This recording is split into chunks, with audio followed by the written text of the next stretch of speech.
Assalamualaikum warahmatullahi wabarakatuh. Selamat siang pemirsa Gelora TV.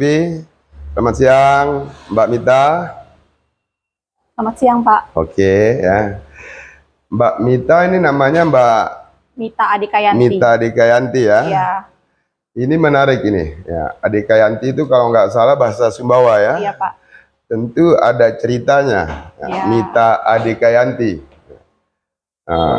Kira-kira ceritanya gimana sih sehingga namanya bisa Mita Adikayanti? Oh ya Pak. Karena Mita Adikayanti kan Ya. kalau adenya kan sendiri adik ya, adik lah bahasa-bahasa Ya. Sundawanya. Kalau Kayanti itu yang ditunggu.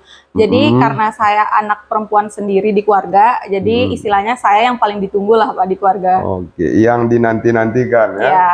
Perempuan yang dinanti-nantikan di dalam keluarga sehingga namanya Adikayanti. Perempuan yang ditunggu-tunggu ya. Ya tentu ini menjadi harapan ya atau doa ya sehingga di dalam keluarganya yang semuanya bersaudara laki-laki ya lahirlah Mbak Mita ini. Saya panggil Mbak atau gimana ini? Panggil Mbak aja Pak. Panggil Mbak Mita ya. Lahirlah Mbak Mita yang karena harapan orang tuanya memang menginginkan anak perempuan. Ya. Mbak Mita selama ini kegiatannya apa sih? Kalau boleh tahu. Kalau sekarang sih Pak, saya buka salon kecantikan ya di wilayah Kecamatan Pelampang. Tapi kalau sebelumnya itu saya pernah bekerja di sebuah perusahaan kontraktor di Lombok selama 3 tahun. Iya. Oke. Oh di kontraktor di Mataram. Iya. Artinya latar pendidikannya di kalau boleh diceritain. Teknik sipil. Iya Pak. Sarjana teknik sipil. Iya. Di universitas. Di Universitas Samawa, Sumba Besar. Oh di Unsa. Iya. Tamatnya tahun berapa di Unsa? Kalau ini tahun 2018 Pak. 2018. Iya. Setelah itu 2018 ya menyelesaikan studi teknik sipil ya di Unsa. Langsung 3 tahun yang tadi itu di Mataram. Iya. Setelah itu balik lagi ke Sumbawa. Balik lagi ke Sumbawa ya. karena ibu sakit. Ibu sakit dan melakukan usaha sendiri. Iya. Ya. Ini dari seorang teknik sipil ya beralih menjadi salon kecantikan tadi kan ya. Ya memang ini ada hobi atau bagaimana sehingga lompatan dari disiplin ilmu teknik sipil yang 3 tahun di perusahaan kontraktor melompat ya melompat menjadi apa namanya ke salon kecantikan. Kalau ini sih emang dari pertama sih Pak, dari sebelum kuliah pun udah ketertarikannya di dunia kecantikan. Tapi malum keluarga semua kan nyuruhnya ke teknik. Jadi basicnya keluarga tuh di teknik semua. Oh gitu. Jadi ya udah saya sebagai anak perempuan satu-satunya disuruh teknik. Tapi mungkin karena apa namanya? Karena keadaan juga, jadi saya memutuskan untuk buka usaha sendiri di bidang kecantikan. Sambil merawat ibunda ya. Iya. Semoga ibunda yang di rumah cepat pulih ya. Amin. Insya Allah bisa beraktivitas kembali. Nah ini siang ini ya pemirsa ya, Mbak Mita menyambangi kantor Partai Gelora Indonesia Kabupaten Sumbawa dan menyatakan dirinya ya untuk aktif atau bergabung di Partai Gelora. Ya. Tentu ini ada dasar atau ada ceritanya ya. Saya yakin kan Mbak Mita ndak spontan atau ndak tiba-tiba kan, mungkin melihat dulu apa itu Partai Gelora sehingga tertarik untuk bergabung dengan Partai Gelora ini. Ya. Kira-kira apa? Jadi awalnya sih Pak agak lucu gitu. Jadi malamnya saya dapat telepon gitu dari dekan saya. Dekan di Fakultas Teknik dulu. Iya. Jadi mungkin karena beliau lihat saya mungkin nggak tahu nganggur atau apa. Jadi dia bilang, "Tak, kamu mau ini nggak?" Dia bilang, "Mau ngikut ini nggak di Partai Gelora?" Oh ya, kenapa tidak Pak? Sebagai apa namanya? Jadi wawasan baru lah bagi saya juga. Karena kan selama ini belum pernah juga terjun di dunia politik. Jadi dapat kesempatan seperti ini, kenapa tidak saya ambil gitu Pak. Sembari saya belajar untuk kedepannya gimana saya mengenal dunia politik gitu. Berawal ditelepon oleh dekan yang kemarin yang pernah mendidik ya Mbak Mita di Universitas Samawa di Fakultas Teknik ya. Tapi saya yakin juga selain telepon itu juga kan Mbak Mita langsung mungkin setelah ditawarin ya, diajak ya, bergabung dengan Partai Gelora, kan enggak langsung kan? Iya, enggak langsung. Ada proses apa sih Partai Gelora itu mungkin? Iya. Ya. Kira-kira ada kesana apa enggak? Jadi saya pelajari sedikit tentang Partai Gelora, Pak, tapi belum sepenuhnya karena ini kan baru awal saya juga terjun ke dunia politik. Jadi sembari saya mempelajari juga. Jadi belajar dikit-dikit, Pak, sama Bapak juga. Ya. Di Partai Gelora ini setelah mendapat ajakan dari Pak Dekan, tentu bertanya juga kan Mbak Mita kan, mempelajari Partai Gelora. Kira-kira hal apa yang membuat sehingga bismillah ya bergabung dengan Partai Gelora?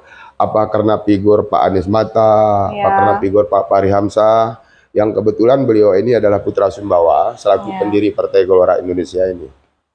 Nah, kira-kira ada faktor itunya apa enggak? Ya. Jadi faktornya ada ke arah sana juga sih Pak. Ya, jadi lihat figur beliau juga, figurnya Bapak juga. Jadi figur saya sebagai perempuan juga.